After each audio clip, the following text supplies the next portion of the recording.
America में सबसे बड़ा आर्थिक संकट। G7 देशों में अमेरिका की सबसे खराब अर्थव्यवस्था देखने को मिल रही है। अमेरिका में 40 सालों की सबसे ज्यादा महंगाई भी देखने को मिली है। तो दोस्तों, अगर आप इस वक्त न्यूज सुन रहे हैं तो आपको मालूम ही होगा कि कई एक्सपर्ट्स ये कह चुके हैं कि कुछ ही वक्त में अमेरिका समेत कई सारे पश्चिमी देश आर्थिक मंदी का शिकार हो सकते हैं, जिसके परिणाम काफी खतरनाक हो सकते हैं। अमेरिका तो इस वक्त मंदी के दरवाजे पर खड़ा ही है, क्योंकि पिछले 6 महीने से वो नेगेटिव ग्रोथ ही देख रहा है और डॉलर्स की बढ़ती वैल्यू भी बहुत वक्त तक शायद उन्हें ना बचा पाए। लेकिन वहीं दूसरी ओर एक आर्गुमेंट ये भी है कि अगर ये मंदी आती भी है तो भारत को इस मंदी से नहीं घबराना चाहिए, क्योंकि हो सकता है कि हम लोग दुनिया भर में आई इस मंदी का फायदा भी उठा सकते हैं। लेकिन कैसे होगा ये सब, और ये मंदी भारत पर कैसा प्रभाव डालेगी, जानेंगे आज के हम इस वीडियो में। तो बस अंत तक बने रहिएगा हमारे साथ। लेकिन वीडियो शुरू होने से पहले अगर आप चैनल पर नए हैं या आपने अभी तक चैनल को सब्सक्राइब नहीं किया है तो चैनल को सब्सक्राइब करना और बेल आइकन दबाना ना भूलें। तो पहले शुरू करते हैं कि अभी दुनिया में क्या चल रहा है। अभी अमेरिका में महंगाई दर पिछले 40 सालों में सबसे ऊपर है। इसके अलावा कई एक्सपर्ट्स की रिपोर्ट के मुताबिक ऑस्ट्रेलिया, कनाडा, जापान और साउथ कोरिया जैसे डेवलप्ड देश भी अब धीरे धीरे मंदी की ओर जा रहे हैं, यानी इनकी ग्रोथ स्लो हो रही है। ऐसा होने पर दुनिया भर में फर्क पड़ता है। खुद इन देशों में कई फैक्ट्रीज बंद हो जाएंगी, बहुत से लोगों को अपनी नौकरी से हाथ धोना पड़ेगा और कई परिवारों के लिए सर्वाइवल अपने आप में एक चुनौती बन जाएगी। पर आखिर हम इतनी बुरी हालत में कैसे पहुंचे? क्या सिर्फ लॉकडाउन या फिर रूस और यूक्रेन की जंग को इसके लिए दोष देना काफी है? नहीं, लॉकडाउन के दौरान ज्यादातर पश्चिमी देशों ने अपने यहाँ पर एक्स्ट्रा नोट छापे ताकि वो अपने नागरिकों को पैसा दे सकें। लेकिन इतिहास गवाह रहा है कि जब भी जरूरत से ज्यादा नोट छापे जाते हैं तो देश की इकोनॉमी का बैलेंस हिल जाता है। यही आज से 200 साल पहले फ्रांस में हुआ। हाल ही में हमने वेनेजुएला और जिम्बाब्वे में भी यही देखा था, और अब हम इसी का असर शायद इन पश्चिमी देशों पर भी देख सकते हैं। अब आपको एक बात बहुत अटपटी लगेगी। एक तरफ तो हम ये कह रहे हैं कि अमेरिका में मंदी आ सकती है, और दूसरी तरफ हम देख रहे हैं कि डॉलर दिन ब दिन और मजबूत होता जा रहा है। तो हम क्या सच माने? ये दोनों ही बातें सही हैं। अमेरिका मंदी की ओर भी जा रहा है और डॉलर मजबूत भी हो रहा है। पहले डॉलर की बात कर लेते हैं। डॉलर के मजबूत होने का एक बड़ा कारण है कि बहुत से इन्वेस्टर्स जिन्होंने भारत जैसे देशों में अपना पैसा इन्वेस्ट किया हुआ था, उन्होंने उस पैसे को यहाँ से निकाल कर अमेरिका में शिफ्ट कर दिया है, क्योंकि अमेरिका में बैंक्स उन्हें अब ज्यादा ब्याज दे रहे हैं। अब बैंक ज्यादा ब्याज क्यों दे रहे हैं? क्योंकि अमेरिका में पैसों का फ्लो उतना ज्यादा बढ़ गया है कि वहां का सेंट्रल बैंक चाहता है कि लोग ये पैसा वापस बैंकिंग सिस्टम में डाल दें और नए लोन्स ना लें, क्योंकि अगर वो नए लोन्स लेंगे तो फेडरल बैंक को और डॉलर छापने पड़ेंगे। पहले तो ये जान लेते हैं कि आगे क्या होने वाला है। एक बड़ी चीज जो इस मंदी से होगी वो है कच्चे तेल के दामों में आने वाली गिरावट। अगर बाकी देशों में मंदी आती है तो कच्चे तेल के दाम काफी घट जाएंगे। भारत के लिए यही मौका होगा कि वो ज्यादा से ज्यादा तेल इस बीच में खरीद कर अपनी स्टोरेज फैसिलिटी में रख सके।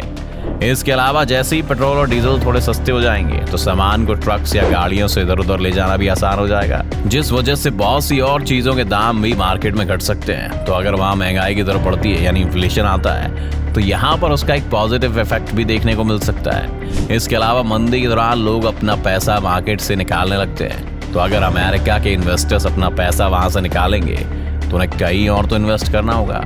और क्योंकि भारत इस वक्त दुनिया का सबसे तेजी से ग्रो करने वाली इकोनॉमी है, ज्यादातर लोग भारत में ही इसे इन्वेस्ट करना प्रेफर करेंगे। इसके अलावा ये डॉलर की ग्रोथ हमेशा बढ़ती नहीं रहेगी, ये धीरे धीरे नीचे आना भी शुरू हो जाएगा, जिस वजह से जो बाकी सामान हम विदेशों से इंपोर्ट करते हैं उसकी कीमत भी काफी घट जाएगी, क्योंकि हमारी करेंसी डॉलर के मुकाबले मजबूत होने लगेगी। इस मंदी के समय जो सबसे बड़ा झटका हमें मिलने वाला है वो एक्सपोर्ट सेक्टर से है।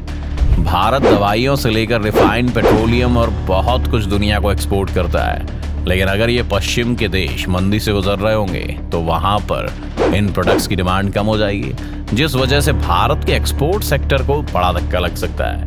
हम सिर्फ सामान नहीं बल्कि अपनी सर्विसेज और सॉफ्टवेयर भी बाहर एक्सपोर्ट करते हैं, और अगर मंदी आती है तो इस सेक्टर में काम करने वाली बड़ी कंपनीज और स्टार्टअप्स के पास इन देशों से काम आना काफी कम हो जाएगा, जिस वजह से हो सकता है इन्हें अपने कुछ स्टाफ को नौकरी से भी निकालना पड़े।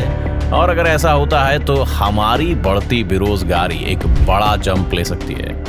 पर क्या इसका मतलब ये है कि भारत में भी आर्थिक मंदी आ सकती है?